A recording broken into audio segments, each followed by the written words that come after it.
தாய் தந்தையாகி கடவுளாலும் நம் ஆண்டவர் இயேசு கிறிஸ்துவினாலும் நம் அனைவருக்கும் அருளும் அமைதியும் உண்டாயிருப்பனவாக.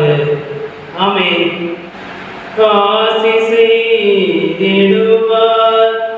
அருள்மிக அளிப்பார், அம்பரம் தனியென காஜடிப்பார், மோசமே மறைப்பார், முன்னமே நடப்பார், மோட்ச வழி சத்தியம் வாசல் உயிரேனும் என் மீட்பர் உயிரோடிருக்கையிலே என்ன குறை உண்டு நீ சொல் மனமே. கண்களை மூடி ஆண்டவர் நோக்கி வேண்டிக் கொள்வோம்.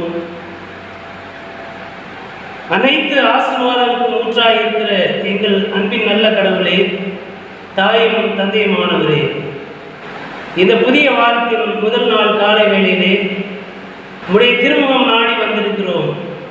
ஆண்டவரே, உடைய திருமுறையிலே வந்திருக்கின்ற உடைய பிள்ளைகளை உடைய நிறைவான அருளினாலே நிறைத்து ஆசீர்வதித்து உடைய திருவார்த்தைகளை விளங்கிக் கொள்ளவும் அதன்படி வாழ்வதற்கான ஆற்றலையும் அருளையும் அறிவையும் நிறைவாய் தந்தட வேண்டுமாய் உள்ளத்திலே கொண்டாடுகிறோம்.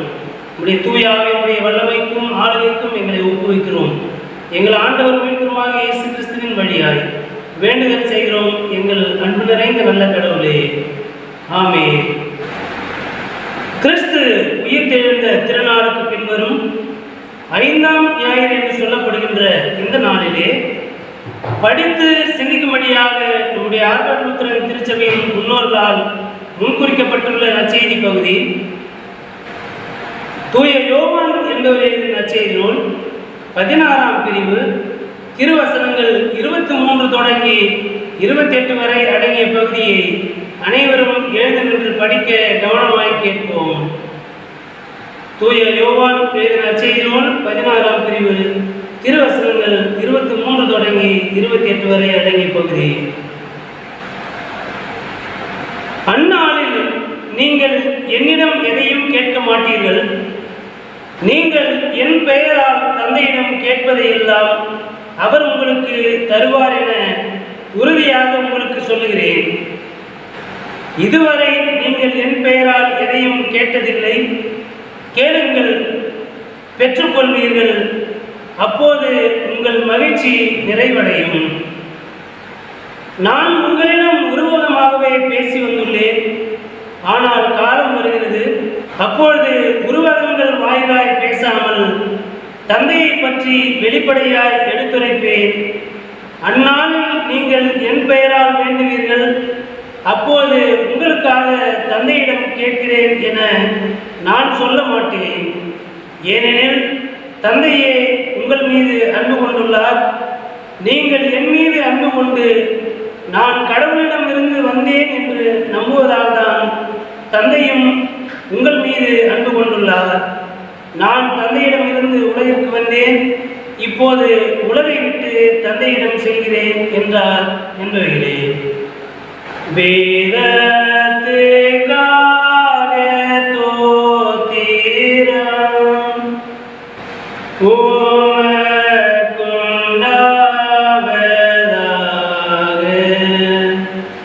தெய்வீக வார்த்தையை தினம் எல்லோரும் பக்தியாக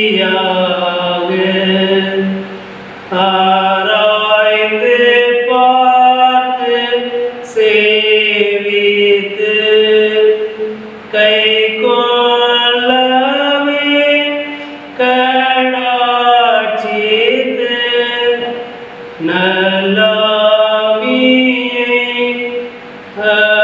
அழியும்.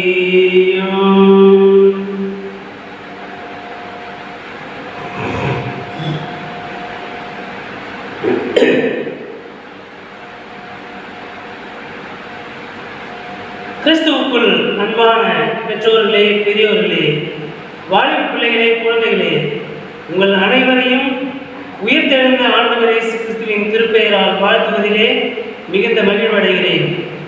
கிறிஸ்து உயிர்த்தெழுந்த திருநாளுக்கு பின்வரும் 5ஆம் ஞாயிறு என்று சொல்லப்படுகின்ற இந்த நாளிலே ஆண்டவருடைய திருப்பெயரை நாம் நம்முடைய இல்லங்களில் இருந்தபடியே துதிக்கவும் தோத்தரிக்கவும் ஆண்டவர் அருள் செய்திருக்கிறார். இது ஒரு அமைதி நிறைந்த காலமாக இருக்கும்படிக்கு ஆண்டவர் நமக்கு இந்த நாட்களை ஆசீர்வாதம் தந்துள்ளார்.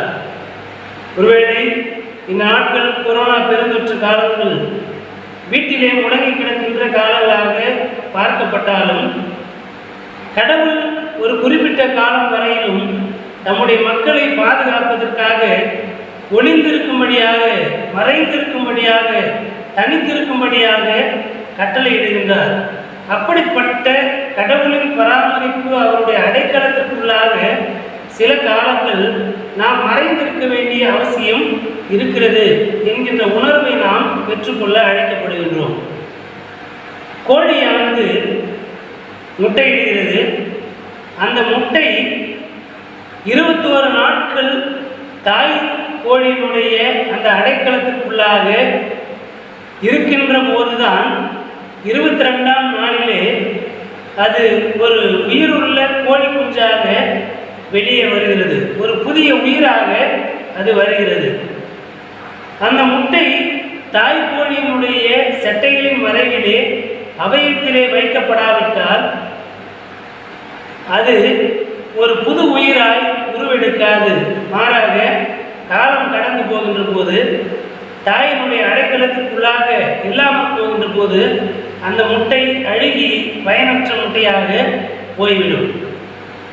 ஏன் இந்த ஓமையை உங்களோடு பகிர்ந்து கொள்கிறேன் என்றால், இந்த கொரோனா பெருந்தொற்று காலத்திலே நாம் ஒரு முட்டை தாய் பறவையினுடைய செட்டைகளின் கீழ் அடைக்கலத்திலே இருப்பது போல கடவுளுடைய பராமரிப்பை பெற்றுக்கொண்டவர்களாக, கடவுளின் பராமரிப்பை பெற்றுக்கொள்வதற்காக நாம் அவருடைய அடைக்கலத்திலே, அவருடைய செட்டையின் மறைவிலே, நம்முடைய இல்லத்திற்குள்ளாக தனித்திருந்து அமைதி காத்து கீழ்ப்படிதல் உள்ளவர்களாக இருந்து நம்மை பாதுகாக்கின்ற போது, பாதுகாத்துக் கொள்வதற்கு முற்படுகின்ற போது ஆண்டவர் தம்முடைய நேரம் வருகின்ற போது மீண்டுமாய் நம்மை வெளியே உயிரோடு கொண்டு வருவார்.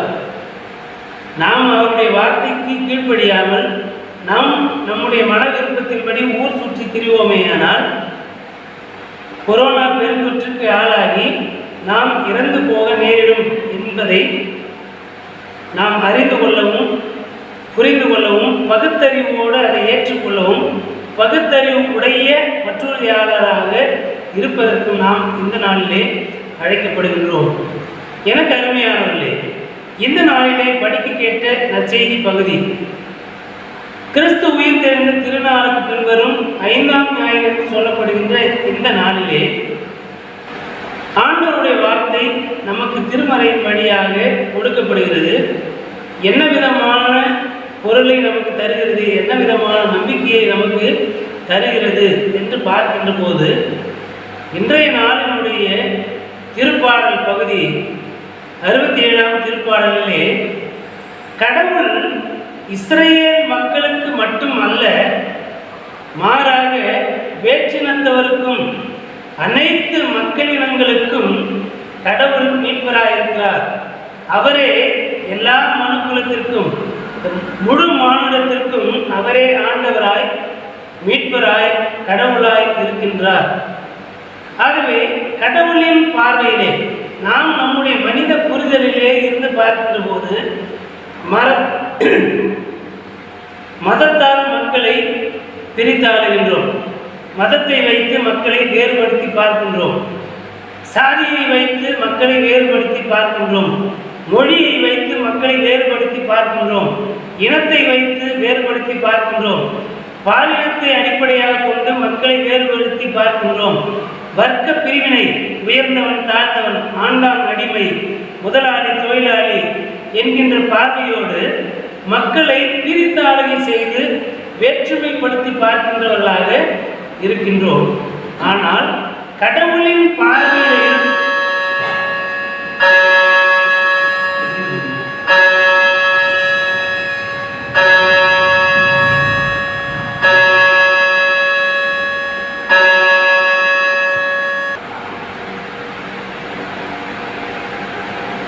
ஆனால் கடவுளின் பார்வையில் இருந்து மனுக்குலத்தை நாம் உற்று பார்க்க முற்படுகின்ற போது கடவுள் இந்த முழு மானுடத்தையும் சமத்துவ சிந்தனையோடு பார்க்கின்றார். கடவுளின் பார்வையிலே முழு மானுடமும் சமத்துவம் நிறைந்தது, சம உரிமை உடையது, சகோதரத்துவம் நிறைந்தது, சமூக நீதி உடையதாய் இருக்கின்றது.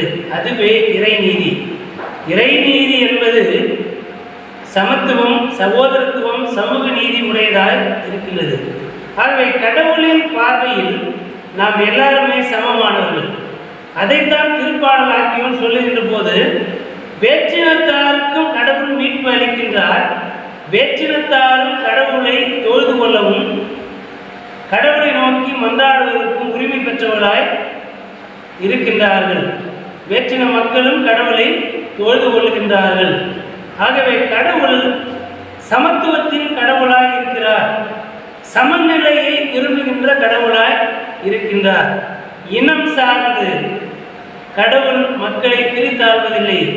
சாதி சார்ந்து, மொழி சார்ந்து, இனம் சார்ந்து, பாலினம் சார்ந்து கடவுள் மனிதரை பிரித்தாளரை செய்வதில்லை. கடவுளின் பார்வையில் அனைவரும் சமமானவர்கள். கடவுள் அருளும் மீட்பு அனைவருக்கும் சமமானது. கடவுளை வழிபடுவதற்கு அனைவரும் சமத்துவ உரிமை பெற்றவர்களாய் இருக்கிறார்கள். ஆண்கள் தான் இங்கே திருமேசையில் நின்று ஆசாரிய ஊழியம் செய்ய வேண்டும் என்கின்ற கட்டாயம் கிடையாது. இங்கே ஆண் என்றும் பெண் என்றும் வேறுபாடு கிடையாது. ஆக கடவுளின் திருமுன்னிலையிலே, திருமேசையின் முன்பு நின்று திருப்பலி ஆற்றுவதற்கு பாலின பாகுபாடோ, மொழியோ, இனமோ, சாதியோ எந்த விதமான பாகுபாடும் கிடையாது. எல்லாரும் கடவுளை வழிபடுவதற்கு சமத்துவ உரிமை பெற்றவர்களாய் இருக்கின்றார்கள் என்கின்ற செய்தியை திருப்பாடல் 67ஆம் திருப்பாடலிருந்து நாம் பெற்றுக்கொள்ள முடிகின்றது.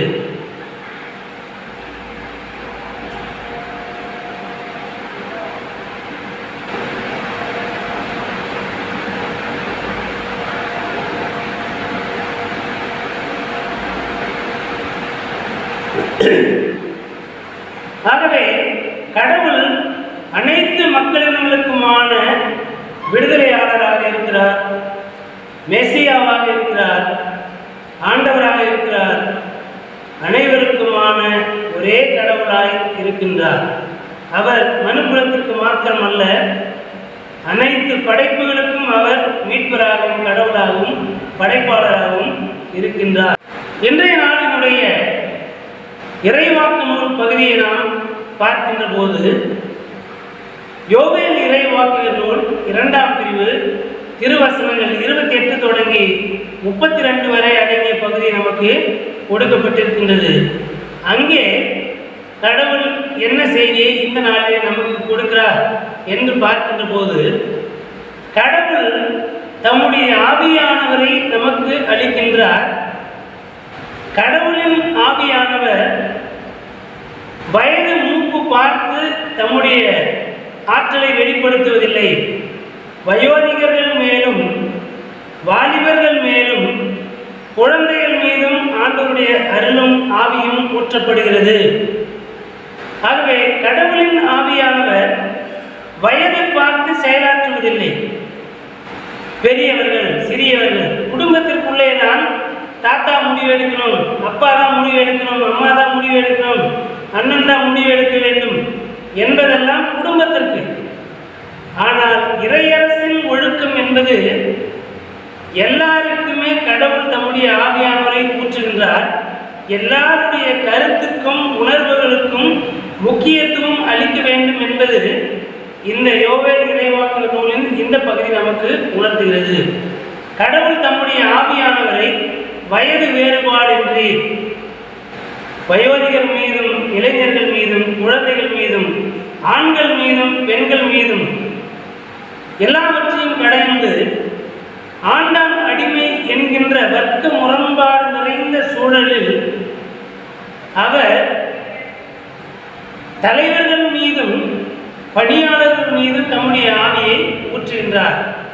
ஏதோ ஒரு வீட்டினுடைய தலைவராக இருக்கின்றவர்களுக்கு மாத்திரம்தான் கடவுளின் அருளும் ஆவியும் இருக்கிறது என்பது அல்ல, அந்த இல்லத்தில் இருக்கின்ற பணியாளர் மீதும் ஆண்டவருடைய அருள் இருக்கின்றது. எனவேதான் நாகமான் என்கின்ற அந்த இராணுவ தலைவனுடைய இல்லத்தில் இருந்த அந்த சிறுமியினுடைய வாயிலே கடவுளின் ஆவியானவர் வெளிப்படுகிறார். எங்க ஊர்ல, எங்க நாட்டில் கடவுளின் பணியாளர் ஒருவர் இருக்கிறார், இறைவாக்குனர் இருக்கிறார். அங்கே போனால் நீங்கள் சுகம் பெறலாம் என்று சொல்லுகின்ற போது கடவுளின் ஆவியானவர் நாகமானுக்கு சுகமளிப்பதற்காக அந்த இல்லத்திலே பணியாளாய் இருந்த இஸ்ரேல் சிறுமியின் வழியாக செயலாற்றுகின்றார். குழந்தைகள் மீது சாமுவேலின் வழியாக கடவுள் வெளிப்படுகிறார். யோசேப்பின் வழியாக நாம் செய்ய போகிற விடுதலை பணியை வெளிப்படுத்துகின்றார். குழந்தையாக இருக்கின்ற மோசேயின் வழியாக கடவுள் ஒரு விடுதலை பணியை திட்டத்தை முன்குறித்து அதை செயலாற்றுகின்றவராக இருக்கிறார். வயோதிகர்கள் மீதும் வாலிபர் மீதும் குழந்தைகள் மீதும் கடவுள் தம்முடைய ஆவியானவரை வெளிப்படுத்துகிறவராக இருக்கிறார். எரேமியாவை பார்த்து ஆண்டவர் சொல்லுகிறார், உன்னை நான் தாயின் கருவிலே கண்டேன், உன்னை என் உள்ளங்கைகளிலே வரைந்து வைத்திருக்கிறேன், நீ தாயின் கருவிலே உருவேற்படும் முன்னே நான் உன்னை அறிந்து இந்த மக்களினங்களின் மீது இறைவாக்குனராக இருக்கும்படிக்கு நான் உன்னை திருநிலைப்படுத்தி இருக்கிறேன் என்று சொல்லி ஆண்டவர் சொல்லுகிறார். ஆகவே கடவுளின் பணியை செய்வதற்கு கடவுளின் ஆவியானவர் தேவையாயிருக்கிறார். கடவுளின் ஆவியானவர் வயது, பாலின பாகுபாடு, வர்க்க முரண்பாடு பார்க்கின்றவர் கிடையாது. அனைவர் மீதும் தம்முடைய ஆவியை ஊற்றுகின்றவராய் இருக்கிறார். ஆகவே தூய ஆவியானவர் சமத்துவத்தை நிலைநாட்டுகின்ற, சமத்துவமாய் தம்முடைய ஆற்றலை ஊற்றுகின்ற, வெளிப்படுத்துகின்றவராய் இருக்கின்றார். முதியோர் மீதும் குழந்தைகள் மீதும் தம்முடைய ஆவியை ஊற்றுகின்றார். நரை வயது அடைந்தவருக்கும் குழந்தையாய் இருக்கின்ற தம்முடைய பணியாளருக்கும் தம்மை வெளிப்படுத்துகின்றார். ஆண்டவர் இயேசுவை பிறப்பதற்கு முன்பே இந்த உலகத்தின் மீட்பராக தெரிந்து கொண்டார். திருமுழுக்கு யோவானை வழியை ஆயத்தம் பண்ணுகின்ற பணியாளராக தாயின் கருவிலே உருவேற்படும் முன்னே தெரிந்து கொண்டார். நம்மையும் ஆண்டவர் இப்படி ஒரு நோக்கத்திற்காக தெரிந்திருக்கிறார். நம்மை மாத்திரமல்ல, இந்த உலகத்திலே படைக்கப்பட்டிருக்கின்ற, உருவாக்கப்பட்டிருக்கின்ற, பிறப்பிக்கப்பட்டிருக்கின்ற ஒவ்வொரு மனிதரையும் ஆண்டவர் ஒரு குறிப்பிட்ட நோக்கத்திற்காக படைத்திருக்கிறார். ஒவ்வொருவருக்கும் ஒரு ஆற்றலை கொடுத்திருக்கிறார். இங்கே உயர்ந்தவர் தாழ்ந்தவர் என்கின்ற பாகுபாடு கிடையாது. நிறத்தினாலோ, சாதியினாலோ, இனத்தினாலோ, மொழியினாலோ, வர்க்கத்தினாலோ, பாலினத்தினாலோ எவரும் எவரையும் விட மேலானவரோ தாழ்ந்தவரோ கிடையாது. கடவுள் தம்முடைய ஆவியானவரை எல்லார் மீதும் ஊற்றுகின்றார் என்பது யோவேல் இறைவாக்குனர் வழியாக நமக்கு அருளுகின்ற இறைவாக்காக, நற்செய்தியாக, எச்சரிப்பின் செய்தியாக, சமத்துவ செய்தியாக அது அமைந்திருக்கிறது. இன்றைய நாளினுடைய திருமுக பகுதிக்குள்ளாக சென்று பார்க்கின்ற போது திருத்தூதவனாகிய யாக்கோபு பற்றுறுதிக்கும் செயல்பாட்டிற்கும் இடையிலான உறவை குறித்து வெளிப்படுத்துகின்றார். தம்முடைய அந்த திருமுகத்தினுடைய முதல் பகுதியிலே நன்மையான எந்த ஈவும், நிறைவான எந்த அருளும் ஆற்றலும் ஒளியும் ஆண்டவரிலிருந்து வருகின்றது என்று சொல்லுகின்றார்.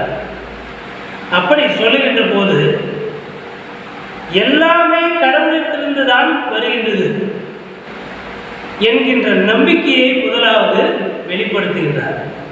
இன்றைய நாளினுடைய பகுதிக்குள்ளாக சென்று பார்க்கின்ற போது எல்லாம் கடவுளின் வழியாய் வருகிறது என்கிறது நம்முடைய நம்பிக்கை. நம்மிடத்திலே வந்தவற்றை நாம் என்ன செய்கிறோம், கடவுள் நமக்கு நன்மையை அளிக்கிறார் என்பது நம்முடைய நம்பிக்கையாக இருக்குது. நம்முடைய செயல்பாடு ஆனது நாம் கடவுளத்திலிருந்து பெற்றுக்கொண்ட நன்மையை. திருத்துதவனாகிய யாக்கோபு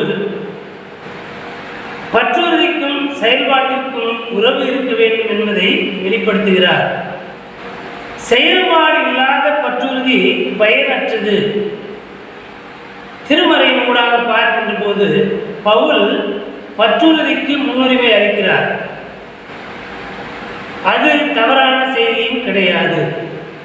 யாக்கோபு செயல்பாட்டிற்கு முன்னுரிமை கொடுக்கிறார், அதுவும் தவறானது கிடையாது என்கின்ற முதலாவது அந்த புரிதலை நாம் பெற்றுக்கொள்ள வேண்டும். யாக்கோபனுடைய செய்தியை உயர்த்தி பிடித்து பவுலின் செய்தியை மட்டுப்படுத்த முடியாது. அதேவேளை பவுலின் செய்தியை உயர்த்தி பிடித்துக் கொண்டு யாக்கோபின் செய்தியை மட்டுப்படுத்த முடியாது. பற்றுறுதியால் அனைவரும் நீதியராவர் என்கின்றது பவுலின் சிந்தனை. அவர் வாழ்ந்த சூழல் காலனி ஆதிக்க சூழலிருந்து எழுதுகின்ற போது நம்முடைய செயல்பாடுகள் எத்தகையதாக இருந்தாலும் ஆண்டவர் மீது நமக்கு நம்பிக்கை இருக்க வேண்டும். வரி கட்டினால் போதும், ஆசாரியர்களுக்கு காணிக்கை கொடுத்து விட்டால் போதும், எந்த தவறையும் செய்து கொள்ளலாம், எந்த அநீதியையும் நடப்பிக்கலாம் என்ற சூழல் இருந்த போது கடவுள் ஒருவரே நீதி வழங்குபவர், மனிதர்கள் நீதி வழங்க முடியாது. எனவே கடவுளின் நீதியின்படி நாம் வாழ பெற வேண்டுமானால் நாம் கடவுளின் மீது நம்பிக்கை வைக்க வேண்டும் என்பது பவுலின் செய்தி. யாக்கோபின் செய்தியின் வழியாக பார்க்கின்ற போது நாம் ஆண்டவர் மீது நம்பிக்கை வைத்திருந்தால் போதாது, ஆண்டவர் அருளுகின்ற ஆசீர்வாதத்தை பெற்றுக்கொண்டால் போதாது. ஆண்டவர் ஆசி வழங்குகிறவர், அவர் நமக்கு ஆசி வழங்கியிருக்கிறார். அந்த ஆசியை மற்றவர்களோடு நாம் பகிர்ந்து கொள்ள வேண்டும், ஏழைகளோடு நாம் பகிர்ந்து கொள்ள வேண்டும். நமக்கு அளிக்கப்பட்டிருக்கின்ற வரங்களை மற்றவர்களுக்காக நாம் அதை நடைமுறைப்படுத்த வேண்டும். ஆகவே பற்றுறுதி தேவை, அதனோடு கூட செயல்பாடும் தேவை. faith and work, faith and action, faith and deed என்று ஆங்கிலத்திலே பல விதத்திலே அதை சொல்லலாம். பற்றுறுதியும் செயல்பாடும் இன்றியமையாதது. இந்த இடத்திலே இவை இரண்டும் ஒரு நாணயத்தினுடைய இரு பக்கங்களாக இருக்கிறது. ஒரு ஆன்மீகவாதி பற்றுறுதியை உயர்த்தி பிடிக்கிறார், ஒரு சமூக செயல்பாட்டாளர் செயல்பாட்டிற்கு முன்னுரிமை கொடுக்கிறார். ஆனால் உண்மையாகவே கிறிஸ்துவை பின்பற்றுகின்ற கிறிஸ்துவனுடைய அடியவர் சீடர் செய்ய வேண்டியது கடவுளின் மீது பற்றுறுதி உடையவராக இருக்க வேண்டும். இந்த சமூகத்தை மாற்றுருவாக்கம் செய்வதற்கான பணியாளராக தம்மை ஒப்புவிக்க வேண்டும். ஆகவே ஒரு கிறிஸ்தவர் இறைப்பற்றாளராகவும் சமூக செயல்பாட்டராகவும், ஒரு கிறிஸ்தவர் இறைப்பற்றாளராகவும் சமூக செயல்பாட்டாளராகவும் ஒருமித்து செயல்பட வேண்டியது இன்றியமையாதது. அப்படி தம்மை முன்னிறுத்தி செயல்படுகிறவரே கிறிஸ்துவின் சீடராக இருக்கின்றார், கிறிஸ்துவின் பங்காளியாக இருக்கின்றார், கிறிஸ்துவின் உடன் சகோதரராக இருக்கிறார். ஆகவே பற்றுறுதிக்கும் செயல்பாட்டிற்கும் சம பங்கு அளிக்க வேண்டும். அப்படி இல்லாவிட்டால் ஒருதலை பட்சமான சிந்தனை உடையவர்களாக இருக்கின்ற போது இறை அரசை இந்த மண்ணுலகிலே நம்மால் நிலைநிறுத்த முடியாது, கட்டி எழுப்ப முடியாது. இப்படிப்பட்ட நிலையிலே ஆண்டவர் இயேசுனுடைய வாழ்வு நமக்கு முன்வைத்திருக்கின்ற செய்தி, இயேசு